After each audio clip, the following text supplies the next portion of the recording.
संगत जी, मेरे साथ ज़रूर बोलें जय गुरु जी, शुक्राना गुरु जी। संगत जी, जब आप अपनी लाइफ में बहुत ज़्यादा परेशान होते हैं ना, तब जब आप अपनी लाइफ में डिप्रेशन वाली सिचुएशन से गुज़रते हैं और आपको लगता है कि बस अब तो लाइफ का में कुछ मकसद ही नहीं है जीने का, तो उस टाइम गुरुजी कैसे आपका हाथ थामते हैं। आपके ऊपर जो भी ब्लैक मैजिक हो या फिर जो भी आपकी लाइफ की प्रॉब्लम हो, उन सभी सिचुएशन में गुरुजी कैसे आपको निकालते हैं और उन सब सिचुएशनों से कैसे गुरुजी आपको ब्लेस करते हैं। ऐसा सत्संग है हमारे अंकल का। तो चलिए शुरू करते हैं सत्संग। संगत जी, सत्संग पूरा एंड तक सुनिएगा, आपको बहुत सारे आंसर मिलेंगे कि किस तरीके से हमारी लाइफ में कैसे टर्न हो जाती है अचानक से और फिर गुरुजी की कैसे ब्लेसिंग्स मिलती हैं। तो चलिए शुरू करते हैं सत्संग। जय गुरु जी, शुक्राना गुरु जी। शुक्राना तेरा शुक्राना, शुक्राना तेरा शुक्राना, शुक्राना तेरा। जय गुरुजी, शुक्राना गुरुजी, सारी संगत को शुक्राना गुरुजी। ओम नमः शिवाय, शिवजी सदा सहाय। ओम नमः शिवाय, गुरुजी सदा सहाय। ओम नमः शिवाय, शिवजी सदा सहाय। ओम नमः शिवाय, गुरुजी सदा सहाय। ये मेरा पहला सत्संग है। काफ़ी टाइम से गुरुजी का मैसेज मुझे आ रहा था कि तू शुक्राना नहीं करता है, तो मुझे लग रहा था शुक्राना तो मैं रोज़ ही करता हूँ, फिर ये मैसेज मुझे क्यों आ रहा है। तो तब मुझे पता चला कि गुरुजी का शुक्राना जो है वो अपना सत्संग शेयर करके किया जाता है। मैं गुरुजी के पास सबसे पहली बार 2017 में गया था। मैं यहीं दिल्ली से हूँ। तो उस टाइम पे गुरुजी ने मुझे सीधा डुगरी मंदिर बुलाया था अपनी महासमाधि पे। उन्हें उस टाइम पे महासमाधि लिए हुए 10 साल हो चुके थे। तो उस टाइम पे जो है गुरुजी ने बुलाया था और उसके 10 दिन बाद जो है फिर हमें बड़े मंदिर बुलाया था। वैसे तो गुरुजी के बारे में मेरी मदर को 2002 में ही पता चल गया था, जब वो अपनी फिजिकल फॉर्म में थे, लेकिन तब उनसे मिलना नहीं हो पाया।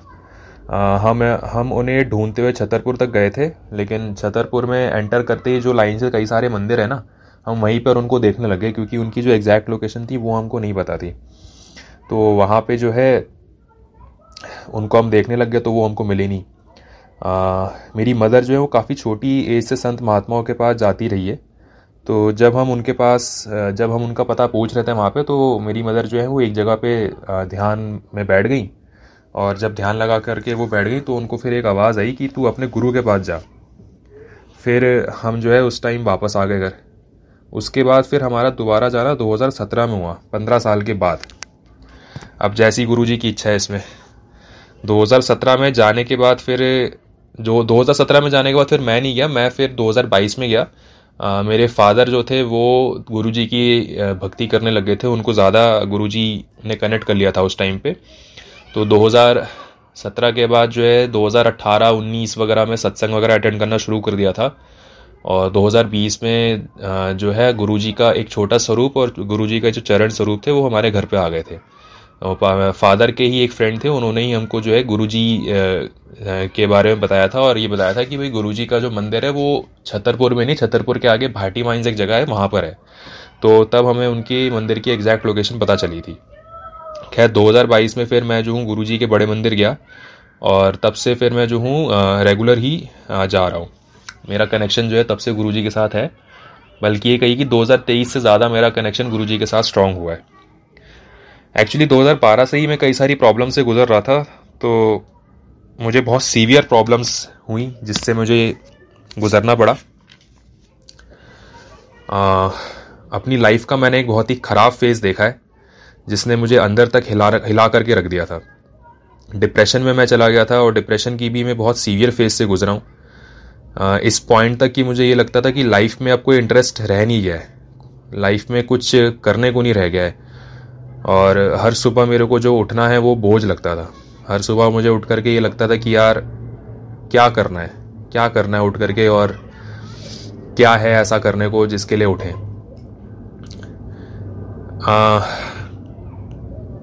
एक्चुअली क्या है कि 2012 में मई जून के समय में मेरे ऊपर एक तांत्रिक क्रिया करी गई थी। 2012 में मैं 11th स्टैंडर्ड में था।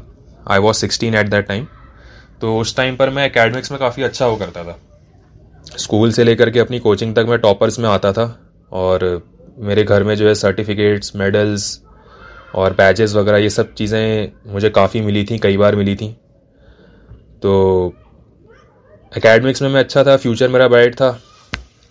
टीचर्स जो थी, टीचर्स के नज़रों में मेरी काफ़ी रिस्पेक्ट थी और दोस्तों के साथ भी मेरी रिलेशंस काफ़ी अच्छे थे, संगत भी मेरी काफ़ी अच्छी थी, अच्छे किस्म के दोस्त थे। तो सब कुछ बढ़िया चल रहा था, सब अच्छा चल रहा था।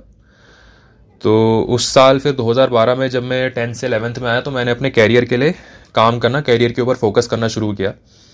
तो मैं इंजीनियरिंग परस्यू करना चाहता था, तो मैंने इंजीनियरिंग के लिए प्रिपरेशन जो है वो शुरू कर दी थी। लेकिन ये जो बात थी, ये मेरी मदर के साइड के जो रिलेटिव्स हैं उनको पसंद नहीं आई। मेरी जो मदर हैं उनको मिला करके ये 5 बहनें हैं, 5 सिस्टर्स हैं, जिसमें मेरी मदर जो है वो सबसे बड़ी हैं। तो मेरी मदर का जो रिलेशन है उनकी सेकंड सिस्टर के साथ और उनकी जो 4th सिस्टर है वो शुरू से ही, बचपन से ही बहुत ही ख़राब रहा है, बहुत ही ख़राब रहा है वो। और पता नहीं क्या बात थी, फॉर सम रीज़न जो उनकी सेकंड नंबर पे सिस्टर थी वो उनसे बहुत ही ज़्यादा जलती थी और बहुत ही ज़्यादा नफ़रत करती थी। एक टाइम तक उन्होंने दिल में अपनी वो नफ़रत उनके लिए छुपा के रखी, लेकिन जब उनको लगा कि अब सिचुएशन थोड़ी ठीक हो गई है तो फिर उन्होंने अपनी वो जो नफ़रत है वो बाहर निकालनी शुरू कर दी उनके लिए, विदाउट एनी रीज़न। घर में क्योंकि वो बड़ी थी तो वो चाहती थी कि घर में मेरा जो है वो दबदबा चले, इनकी कोई बात ना सुने। तो एक किस्म से पावर पॉलिटिक्स जो है वो खेलना चाहती थी घर के अंदर। और वो बिल्कुल भी नहीं चाहती थी कि मेरी मदर किसी भी तरह से लाइफ में कुछ भी करे या मेरी मदर जो है लाइफ में किसी भी तरह से सक्सेसफुल हो। इसलिए उसने जो है पूरी फैमिली को जो है भड़काना इनके अगेंस्ट शुरू कर दिया था, पेरेंट्स से लेकर के सभी सिस्टर्स को। और इसमें स्पेशली जो 4th नंबर की सिस्टर थी उसको उसने जो है एज हर मेन वेपन इस्तेमाल किया उनके अगेंस्ट भड़काने में। तो उन्होंने उस टाइम पर भी जो है काफ़ी उनको परेशान करना शुरू कर दिया था। उनका जो कैरियर का फेज़ उस टाइम पे था, तो उस वक्त भी जो है उनको जो है उन्होंने ढंग से पढ़ने लिखने नहीं दिया था, खूब तंग किया था, खूब परेशान किया था, बहुत कुछ किया था। और टू अ पॉइंट कि उनको घर से भी निकालने की साजिश इन लोगों ने करी थी कि घर से किसी तरह से इनको बाहर निकाल दिया जाए। तो खैर ये बात उस टाइम पे आई गई हो गई, काफ़ी साल बीत गए, कई साल निकल गए। और मेरी मदर जो है वो बहुत ही सॉफ्ट हार्टेड और बहुत ही नरम दिल की इंसान है। वो अपनी बहनों से और अपनी फैमिली से बहुत प्यार करती थी और आज भी करती हैं, अभी भी करती हैं।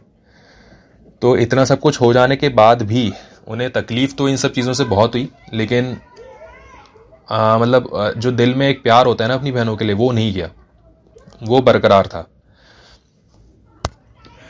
फिर साल जो है 2011 आ गया। कई सालों तक इन लोगों की आपस में बातचीत मुलाकात वगैरह कुछ नहीं हुई। फिर साल 2011 आया। साल 2011 में सडनली जो 4th नंबर की सिस्टर थी इनकी, मतलब जो मेरी 4th नंबर की मौसी हैं, वो नानी के साथ हमारे घर अचानक से आना जाना शुरू कर गई, क्योंकि नानी को ना मिले हुए मम्मा से बहुत टाइम हो गया था और वो चाह रही थी कि एक बार मेरे से, मतलब इनसे मिले। तो नानी जो है यूजुअली उन्हीं के साथ रहती थी, जो 4th नंबर की इनकी सिस्टर थी। तो नानी के कहने पे वो घर आना जाना उन्होंने शुरू कर दिया।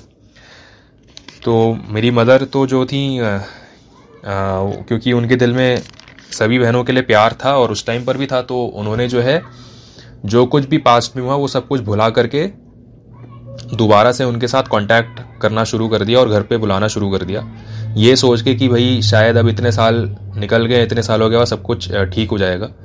लेकिन वो जो थी वो एकदम एज इट इज़ वैसी ही थी जैसे वो उस टाइम पर थी।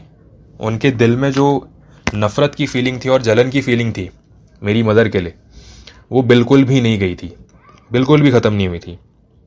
लेकिन ये चीज़ उन्होंने बिल्कुल भी दिखाई नहीं। वो ऐसे बन के आती थी जैसे कि अपनों से भी अपना कोई अगर है तो वो ही है और कोई नहीं है। तो खैर वो जब आई घर पे तो उन्होंने देखा कि भाई मैं एकेडमिक्स में काफ़ी ज़्यादा अच्छा हूँ। तो जब उन्होंने ये देखा कि मैं एकेडमिक्स में काफ़ी अच्छा हूँ और उनको जब ये लगा कि यार ये तो काफ़ी अच्छा निकल जाएगा लाइफ में आगे, तो इस बात से उनको बहुत ज़्यादा परेशानी हुई। ये बात उन्होंने जाकर के जो 2nd नंबर की सिस्टर थी उनको बताई। तो ये बात जब उसे पता चली तो उसको तो बहुत ही ज़्यादा परेशानी हो गई ये बात सुन करके, क्योंकि उसको ये लगने लगा कि अगर ये लड़का अच्छा निकल गया, या जो मेरी बहन है, मतलब जो मेरी मदर है, उसको तो हमने जैसे तैसे बहुत कोशिश करके रोका, लेकिन फिर भी जैसे तैसे कुछ ना कुछ इसने कर लिया। लेकिन वो अप टू दी मार्क जो करना चाहती थी, जिस हिसाब से वो करना चाहती थी उस हिसाब से वो नहीं कर पाई। तो उनको ये लगने लगा कि यार ये लड़का अगर एकेडमिक्स में बहुत अच्छा है तो ये तो बहुत अच्छा निकल जाएगा आगे, और अगर ये अच्छा निकल गया तो इसके दम पे तो इसकी जो माँ है वो मतलब काफ़ी अच्छी ज़िंदगी जीने लग जाएगी। हम लोग अभी एक मिडिल क्लास फैमिली है हमारी एक तरह से पूरी, उस टाइम पर भी थी और अभी भी है। और फादर मेरे गवर्नमेंट सर्विस में थे। शुरू से हम किराए के घर में रह रहे हैं, तब भी हम किराए के घर पे ही थे, अभी भी हम किराए के घर में रह रहे हैं। फाइनेंशियल कंडीशन हमारी ठीक ठीक ही रही है शुरू से, कोई ख़ास इतनी अच्छी भी नहीं और कोई ख़ास इतनी बुरी भी नहीं, ठीक ठीक स्टेबल कह सकते हैं आप। उस किस्म की फाइनेंशियल कंडीशन हमारी रही है। तो उसको ये लगने लगा कि अगर ये एकेडमिक्स में काफ़ी अच्छा हो गया तो ये तो फिर इसके दम पे ये मतलब सारी खुशियाँ और सारी ज़िंदगी अपनी इंजॉय करने लग जाएगी। तो ये चीज़ उसको बिल्कुल भी बर्दाश्त नहीं हुई, क्योंकि वो बिल्कुल भी मेरी मदर को खुश रहते हुए देखना नहीं चाहती। वो ये नहीं चाहती कि किसी भी तरह से किसी भी किस्म का सुख या चैन इसको मिले। तो उन्होंने फिर क्या किया, जबकि वो खुद एक डॉक्टर हैं और वेल सेटल्ड उनकी लाइफ है, अपने खुद के हॉस्पिटल्स हैं उनके, और पता नहीं कितने घर कितनी गाड़ियाँ हैं और खूब भर के पैसा है। आप ये समझिए कि मतलब उसका अरबपति स्टेटस है। इतना पैसा होने के बाद भी इतनी छोटी सोच है। तो फिर उन्होंने क्या किया, अपनी मेरी इन दोनों मौसियों ने मिलकर के फिर मेरे ऊपर 2012 में मई जून के महीने में कोई तांत्रिक क्रिया मेरे ऊपर करवा दी इन्होंने।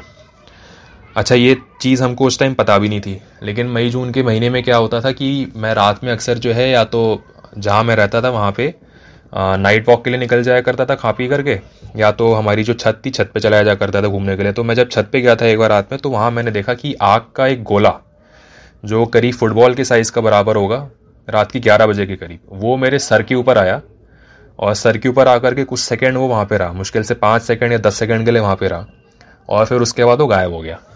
तो 10 सेकंड तक जब वो वहाँ पे रहा तो वो उसको मैं देख रहा था, और उसको देख करके मुझे ऐसा लग रहा था कि ये चीज़ जो है ये एक किस्म से आइडेंटिफिकेशन कर रही है, एक किस्म से पहचान कर रही है कि ये लड़का कौन है क्या नहीं है।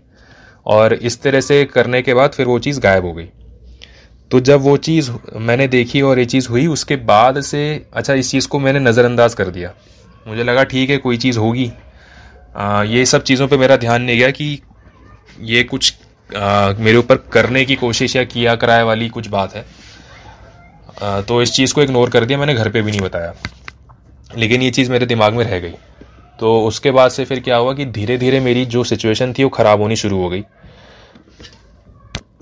मेरी एकेडमिक्स कम्प्लीटली ख़राब होने लग गई, पढ़ाई में मेरा मन जो है वो हटने लग गया।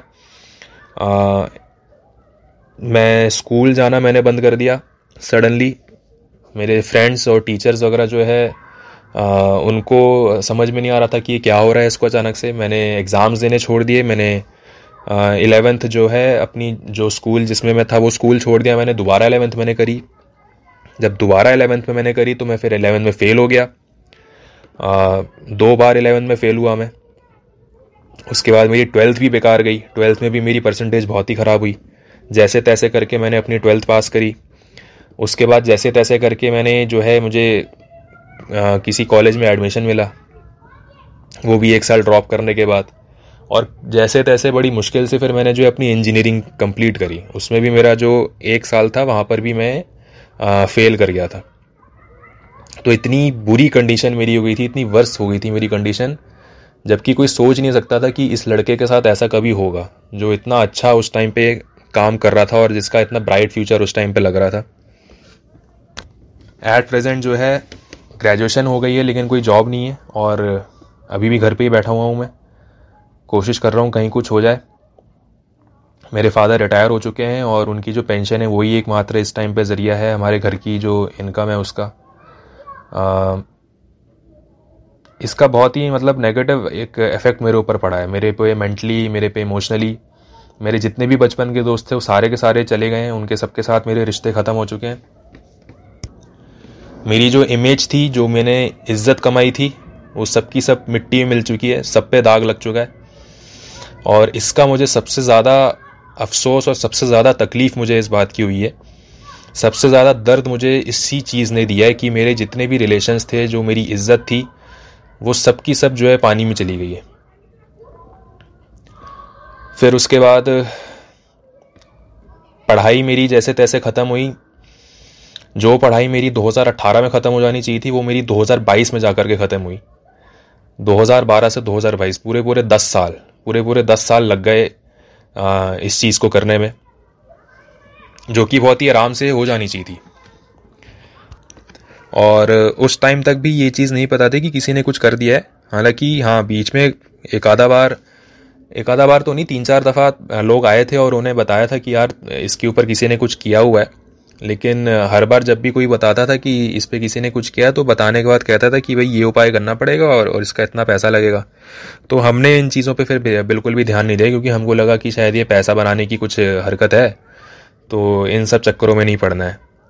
तो खैर फिर 2021-22 आते आते जो है कहीं से हमको एक जेन्युइन सोर्स से किसी तरह पता चला कि तुम्हारे ऊपर किसी ने कुछ कर दिया है, और किसने किया है, कैसे किया, ये सारी बातें उन्होंने डिटेल में बताई। तो तब जाकर के हमको भरोसा हुआ, क्योंकि उन्होंने कोई इस चीज़ को बताने का और थोड़ा बहुत मामूली से छोटा मोटा कुछ उन्होंने उपाय भी किया था, तो इन सब चीज़ों का उन्होंने कोई पैसा नहीं लिया। तो इसलिए हमको लगा कि शायद ये जो है ये जेन्युइन है और ये जो बात बता रहे हैं सही में बात बता रहे हैं।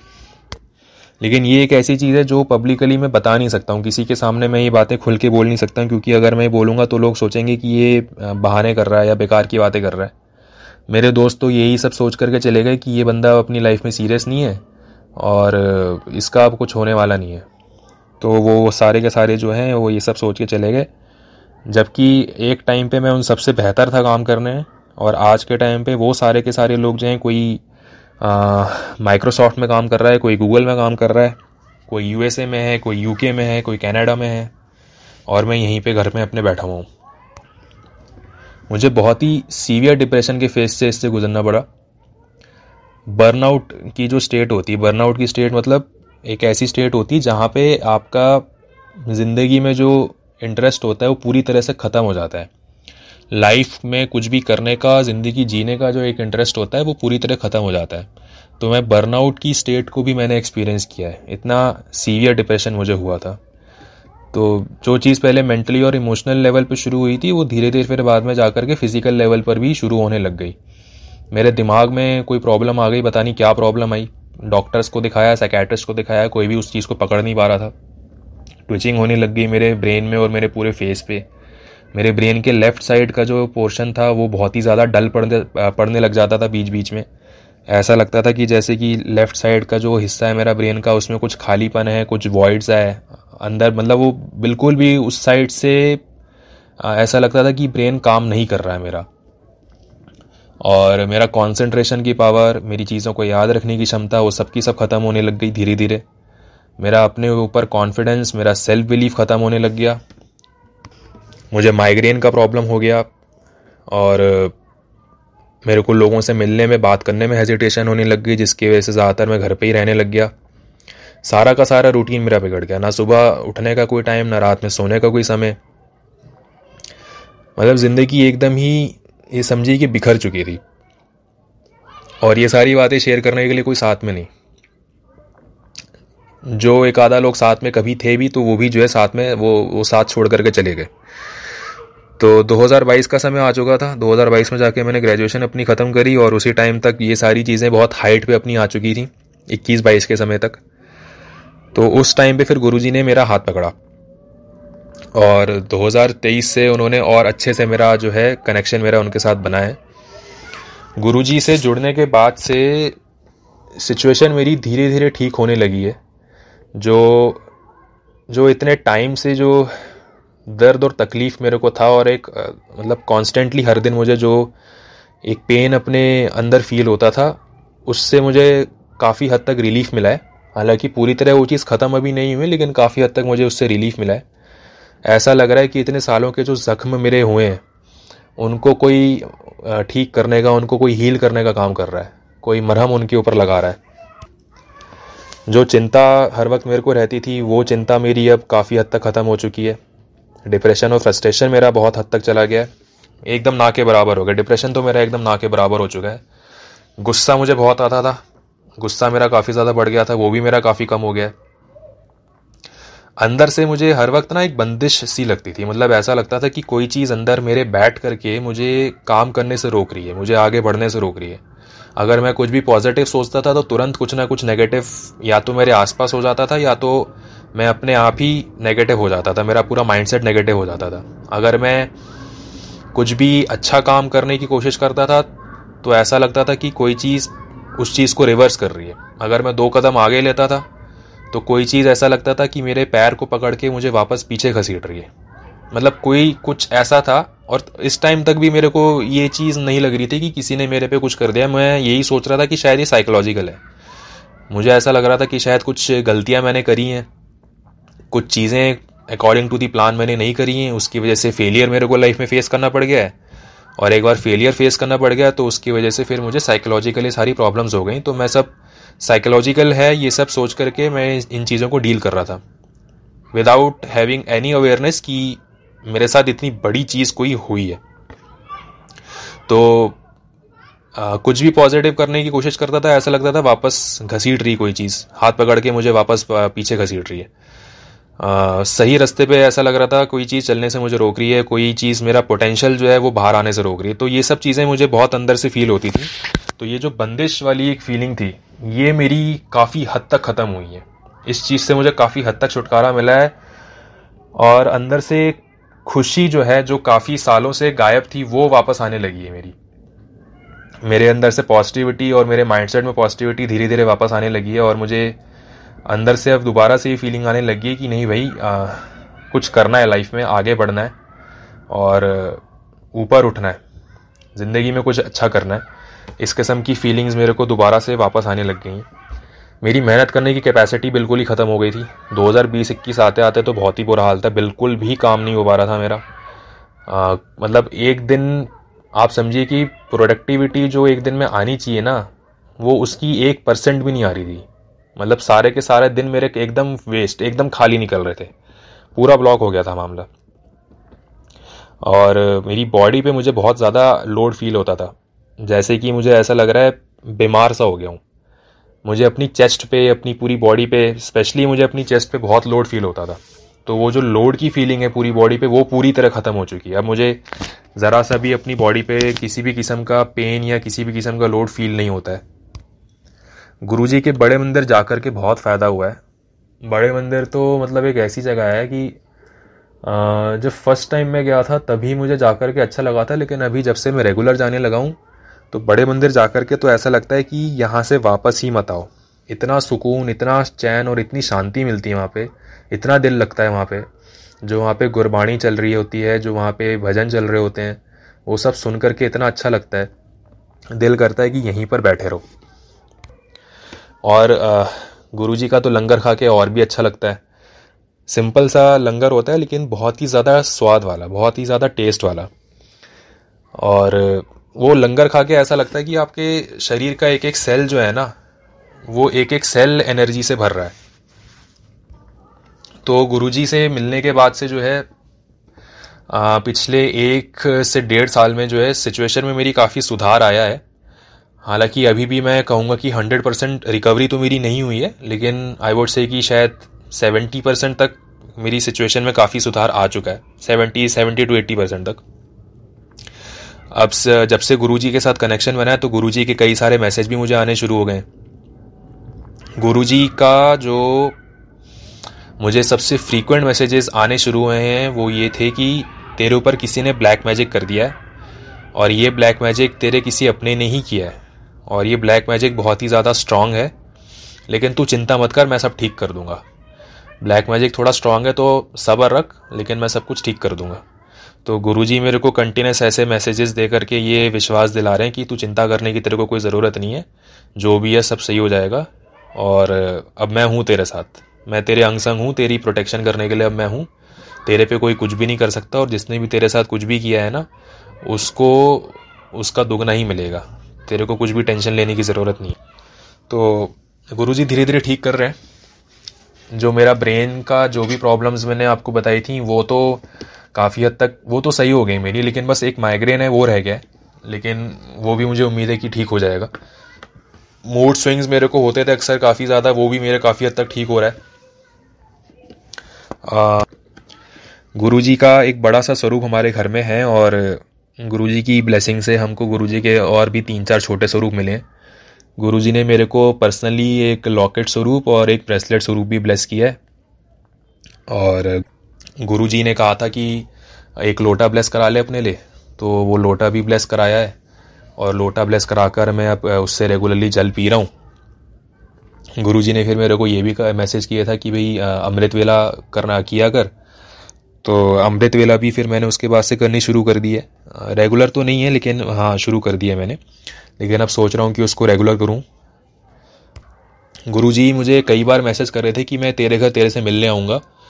तो हम यहाँ जहाँ पे रहते हैं यहाँ पे जो है वैसे तो कई सारे मोर हैं और वो अक्सर शाम में और सुबह आते रहते हैं, लेकिन एक दिन क्या हुआ कि हमारी बालकनी में ही एक सुबह के टाइम मोर आकर के बैठ गया और काफ़ी देर तक वो बैठा रहा, जबकि आज तक कभी हमारे घर पे आकर के कोई मोर नहीं बैठा है। यहाँ आसपास हमारे काफ़ी मोर हैं लेकिन हमारे घर पे आके कभी आज तक कोई मोर नहीं बैठा है। लेकिन जब से गुरुजी के मैसेज आ रहे थे कि मैं तेरे घर तेरे पास मिलने आऊँगा, तो एक दिन जो है यहाँ बालकनी में एक मोर आकर के बैठ गया और काफ़ी देर तक बैठा रहा। गुरुजी ने फिर मेरे को उसके बाद 3 बार सपने में दर्शन भी दिए, ड्रीम दर्शन भी दिए। एक बार मैंने ये देखा कि एक बहुत बड़ा सा कंपाउंड है और उसके अंदर एक बहुत ही बढ़िया सा आलीशान सा महल जैसा एक बंगला है और उस घर के अंदर मैं अंदर जाता हूँ। वहाँ पे एक बहुत ही खूबसूरत सा ड्राइंग रूम है और उस ड्राइंग रूम के अंदर मैं देखता हूँ जाकर के कि जो दीवार है, दीवार पे गुरुजी के कई सारे बड़े बड़े स्वरूप लगे हुए हैं। तो पूरा वो घर वगैरह मैं देखता हूँ, काफ़ी अच्छा सा बड़ा सा एक ये कह लीजिए एक फार्म हाउस जैसा कोई एक घर है, काफ़ी बड़ा सा। तो उस कंपाउंड में फिर मैं निकल के घर से बाहर आता हूँ और कंपाउंड से जब मैं बाहर एग्जिट कर रहा होता हूँ तब मैं देखता हूँ कि गुरुजी वहाँ पर हैं, खड़े हुए हैं वहाँ गेट पे, मतलब अंदर आ रहे हैं गेट से और मैं गेट से बाहर जा रहा हूँ। तो गुरुजी मुझे देखते हैं, मुझे देख करके वो स्माइल करते हैं, मैं भी गुरुजी को देख करके स्माइल करता हूँ, फिर वो आगे निकल जाते हैं। फिर मैं पलट करके उनके पास दोबारा वापस जाता हूँ और जब मैं पलट करके वापस उनके पास जाता हूँ तो मैं देखता हूँ कि उनका फेस मैं देखता हूँ। फेस मुझे उस टाइम थोड़ा अजीब सा लगा देखने में, लेकिन मुझे एग्जैक्टली ये याद नहीं आया कि मतलब समझ नहीं आया कि ये क्या मैं फेस उनका देख रहा हूँ। फिर सुबह जब मैं सोकर उठा मैंने उसको रिकॉल किया तो मुझे समझ में आया कि मैंने उस टाइम पे उनकी जो 2 आँखें थी वो तो देखी ही थी, लेकिन उसके साथ मुझे उस सपने में उनकी तीसरी आँख भी दिखाई दे रही थी, उनकी 3rd आई भी मैं देख पा रहा था। फिर उसके बाद एक ड्रीम दर्शन उन्होंने ये दिया कि वो 2-3 सेवादारों के साथ मेरे पास आए हैं और एक बहुत बड़ी सी गाड़ी है। तो गुरुजी मुझसे आके पूछते हैं कि क्या ये तेरी गाड़ी है? तो मैंने उनको बोला जी हाँ मेरी गाड़ी है। तो गुरुजी फिर बोलते हैं कि ठीक है चलो इसमें चलते हैं बैठ करके। तो गुरुजी और वो सारे सेवादार बैठ जाते हैं मेरी गाड़ी में और हम अपनी और उस गाड़ी में कहीं बैठ करके जा रहे हैं। कहाँ जा रहे हैं पता नहीं, लेकिन कहीं जा रहे हैं। फिर उसके बाद तीसरी बार वो जब सपने में आए तो मैं देख रहा हूँ कि वो एक गोलगप्पे की दुकान पे खड़े हुए हैं और वहाँ पे खड़े होकर के गोलगप्पे खा रहे हैं। मैं उनको देखता हूँ, गुरुजी भी मुझे देखते हैं। गुरुजी स्माइल करते हैं मुझे देख करके और बोलते हैं पुत्र इत्थे आ। तो मैं जाता हूँ उनके पास। तो गुरुजी फिर मुझे बोलते हैं की मंगदा। तो मैं बोलता हूँ गुरुजी जो आपकी मर्जी। तो गुरुजी मेरे को जो है एक मीठी पापड़ी पकड़ा देते हैं, कहते हैं खा और खुश रह। फिर उसके बाद जो है ये लास्ट ईयर की बात है, नवंबर में 2023 में एक दिन हम ऐसी बड़े मंदिर गए थे। तो वहाँ पे जो बड़ा जूता घर है, जोड़ा घर है जो, उसके पास जो वॉशरूम है वहाँ पे बाहर खड़े होकर के मैं वेट कर रहा था अपनी मदर का। तो एक सेवादार अंकल अचानक से आते हैं मेरे पास और मुझसे आके पूछते हैं कि अंकल आप यहाँ किसका वेट कर रहे हो? तो मैंने उनको बोला अंकल मैं अपनी मदर का वेट कर रहा हूँ। तो अंकल बोलते आपकी अगले साल यानी 2024 में शादी होने वाली है और जिस तरह से अभी आप अपनी मदर का वेट कर रहे हो ना, ठीक वैसे ही आप अगले साल अपनी आंटी का वेट करोगे। तो मैं ये सुन करके तो मैं तो बड़ा ही मतलब सरप्राइज़ हो गया। फिर मुझे लगा ये तो पक्का गुरुजी ने ही ये बात बुलवाई है। फिर उसके बाद एक दूसरे सेवादार अंकल मेरे पास आए और वो मुझे बोलते अंकल आप सेवा करोगे? तो मैंने बोला हाँ अंकल बिल्कुल करूँगा। तो फिर मेरे को जो है गुरुजी की कृपा से जो है न्यू ईयर की सेवा उन्होंने मुझे बख्शी। 1 जनवरी को न्यू ईयर की सेवा उन्होंने दी मुझे। अब 1 जनवरी को जब सेवा का टाइम सामने आया, सेवा का टाइम करीब आया, तो अब मेरे को टेंशन होने लगी। टेंशन मुझे ये होने लगी कि मेरा सोने का और जगने का कोई रूटीन फिक्स नहीं है, जैसा कि मैंने आपको बताया था पहले। तो वही रात में देर से सोना, सुबह देर से उठना, और सेवा के लिए हमको सुबह 5:30 बजे बुलाया गया था। तो मुझे ये टेंशन हो रही थी कि अब मैं पूरी रात तो सो पाऊँगा नहीं, पूरी रात सो नहीं पाया तो फिर मैं 12 से 13 घंटे की सेवा करूँगा कैसे, कैसे करूँगा ड्यूटी। और अगर मैं सो नहीं पाया तो फिर मेरे को माइग्रेन का भी सर दर्द चालू हो जाएगा, और माइग्रेन का हेडेक एक बार मुझे चालू होता है तो फिर वो 12 से 16 घंटे तक लगातार मुझे होता है, कंटिन्यूस। ऐसा लगता है जैसे कि कोई सुई चुभा रहा है सर के अंदर। और उस दिन फॉग भी बहुत थी, काफ़ी फॉग भी हो रही थी, और साथ में दिल्ली में क्योंकि पॉल्यूशन लेवल बहुत ज़्यादा हो जाता है, तो पॉल्यूशन काफ़ी ज़्यादा होने की वजह से यहाँ पे जो सरकार है वो BS3 और BS4 की गाड़ियों पे बैन लगा देती है। तो हमारी जो है BS3 वाली गाड़ी है, पुरानी गाड़ी है हमारी। तो ये भी टेंशन हो रही थी कि भाई अब जाएंगे कैसे, बैन लगा हुआ है। तो जिस दिन सेवा के लिए जाना था उस दिन जो है सेवा के लिए जाने से पहले मैंने गुरुजी से प्रे किया, गुरुजी सेवा आपने बख्शी, आप सेवा के लिए बुला रहे हो तो मेरा ध्यान रखना, मैं सोया नहीं हूँ और बिना सोए मैं सेवा करने के लिए आ रहा हूँ।